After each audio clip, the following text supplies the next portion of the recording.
আসসালামু আলাইকুম, কেমন আছো সবাই? আলহামদুলিল্লাহ, আমি খুব ভালো আছি। আমরা না আজকে ঘুরতে গিয়েছিলাম, আমাদের বাড়ির পিছনে বাঁধ আছে সেখানে। দেখো আমাদের গ্রামটা কত সুন্দর লাগছে। আমাকে কিন্তু আমাদের গ্রামটা ভালোই লাগে। আর এদের বাড়িতে না অনেকগুলো মুরগি আছে, অনেকগুলো। আর ওদের বাড়িতে গিয়ে আমি হাসছিলাম, অনেক হাসছিলাম, কারণ যে ওদের মুরগির কালার আর ওদের গরুর কালার সেম। আর ওরাও হাসছিল আমার কথা শুনে। আমার বোনটা বলছে সত্যি তো একই কালার। আর দেখো কত বড় বড় মুরগি ওদের, ভীষণ বড় বড়। আমার বোনটাকে নিয়ে গেছিলাম ঘুরতে, বলছিলাম যে চলো তো, ভালো লাগছে না, বাদের দিকে একটু ঘুরে আসি। আর এই তো বলছিলাম না যে একই রকম কালার, গরুর কালার আর মুরগির কালার। গ্রামে মাটির উনুন, গরু মুরগি থাকবে, তবে না গ্রাম। গ্রামে কিন্তু এসব ভালোই লাগে দেখতে। আর ওরা তো এই তো বাঁশ দিয়ে জ্বালানি করেছে। এটা নিয়ে ওকে বলছিলাম যে বাঁশ দিয়ে কেন জ্বালানি করেছো, কাঠ নেই? তো বলছিল যে হ্যাঁ আছে। ওদের না আরও একটা বাড়ি আছে রোড সাইডে। এরা শুধু এখানে গরু মুরগি পুষে, তো ওই জন্য এখানে থাকে। ওদের এই তো একদিকে গরু থাকে আর একদিকে ওরা থাকে। কত সুন্দর বাচ্চাটা, মাশাআল্লাহ। আর আমার বোনকে বলছিলাম যে একটা ওদের মুরগি ধরো তো, তুমি পারবা কি না। তো চেষ্টা করেছে কিন্তু পারেনি, ব্যর্থ হয়ে গেছে। আর এই তো ওদের বাঁশঝাড় এটা। আর এদের বাঁশঝাড়ের পিছনে না আমাদেরও বাঁশঝাড় আছে, এরকম অনেকটা বাঁশ আছে। আর ছোটোবেলায় এরকম দৌড়িয়ে উঠতাম বাদে। মাশাআল্লাহ মাশাআল্লাহ, আল্লাহ সব কিছুই সৃষ্টি সুন্দর, অপরূপ সৌন্দর্য। প্রাকৃতিক সৌন্দর্যই মানে সুন্দর। আর এই তো বাঁধের পাশে না নতুন নতুন বাড়ি হয়েছে। আগে কিন্তু এরকম বাড়ি ছিল না। আর কলার গাছগুলো দেখো, অনেক উঁচু অনেক উঁচু। ছোটোবেলায় দৌড়ে উঠতাম বাদে আর দৌড়িয়ে নামতাম, আজকে ভালোই লাগছিল। তোমরা কে কে ধুপি খেতে ভালোবাসো বলো তো? আমাকে তো বেশ ভালোই লাগে। চালটাকে কীভাবে তৈরি করছো, আটাটাকে? চালটাকে মোটা করা পিছাতে হচ্ছে। হুম, তারপরে? পিছিয়ে ওকে হালকা জল দিয়ে হুম, চালতে হবে। আচ্ছা। তাই নাই তো চালতে হবে, চালাতে ও, বাড়ির নিয়ে ভেঙে গেলে তখন কবে ভাঙা জিনিস। হ্যাঁ হ্যাঁ, 5টা দাও।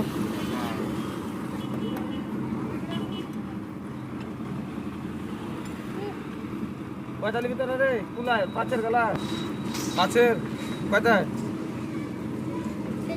কয়টা দেবো বল? তিনটে।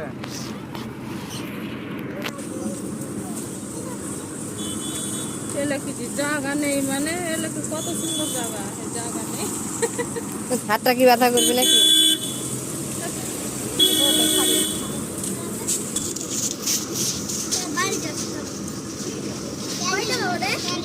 পাঁচ টাকা 10 টাকা। 10 টাকাটা হচ্ছে খিরসা দিয়ে আর 5 টাকাটা হচ্ছে শুধু গুড় দিয়ে, বুঝেছো? ধরো প্লাস্টিক ধরো,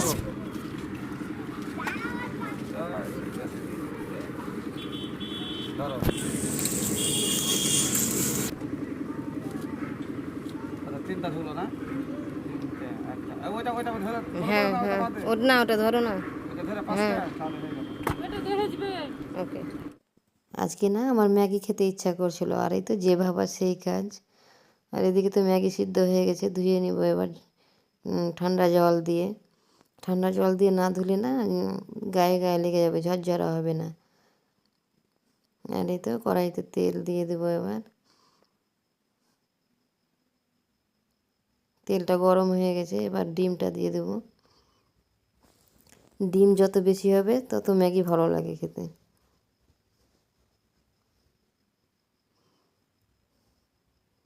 আর এই তো পরিমাণ মতো লবণ দিয়ে দিলাম। এই তো ডিমটাকে ভালোভাবে ভাজা ভাজা করতে হবে, না তো ডিমে যেটা স্মেল আছে না, ওটা ভালো লাগে না। এই তো ডিমটা ভাজা ভাজা হয়ে এসেছে, এবার নামিয়ে নিব।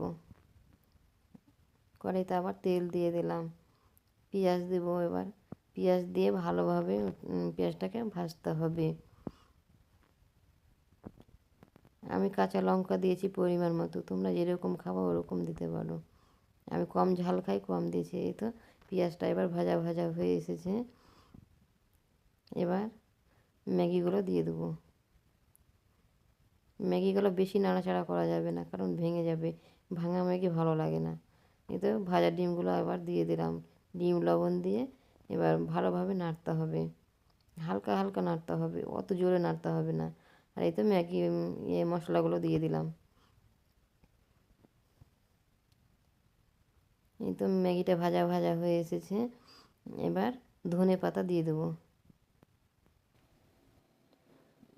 এই তো ধনে পাতা দিয়ে দিলাম। ধনে পাতা দিয়ে বেশিক্ষণ নাড়াচাড়া করা যাবে না। এই তো হয়ে এসেছে, এবার নামিয়ে নেব। ডান। কত সুন্দর হয়েছে তাই না গাইস? যে জিনিস নাকি দেখতে ভালো হয় সে জিনিস খেতেও ভালো হয়। শীতের সন্ধ্যা মানে পুলি পিঠে, ভাজা পোড়া আর ধোয়া ওঠা গরম চা, বেশ ভালোই লাগে খেতে। ম্যাগিটা না খুব সুন্দর হয়েছিল, মানে অসাধারণ অসাধারণ। গাইস, তোমাদেরকে যদি দিতে পারতাম না তা আমি দিয়ে দিতাম, কিন্তু এটা অপশন নাই। তো হ্যাঁ, নিমন্ত্রণ থাকলো তোমাদের, আমার বাড়িতে চলে আসো, বানিয়ে খাওয়াবো।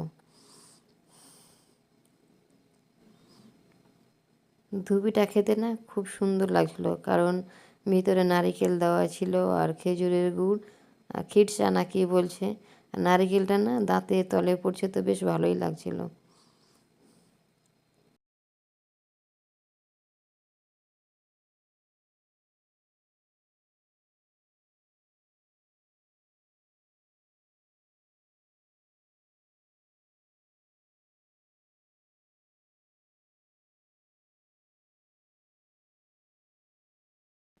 গাইজ, আমার ভিডিও যদি ভালো লাগে পাশে থেকো, প্লিজ সাপোর্ট করো, ভালো থেকো, সুস্থ থেকো, পরিবারের সাথে থেকো, আমার জন্য দোয়া করো। আসসালামু আলাইকুম।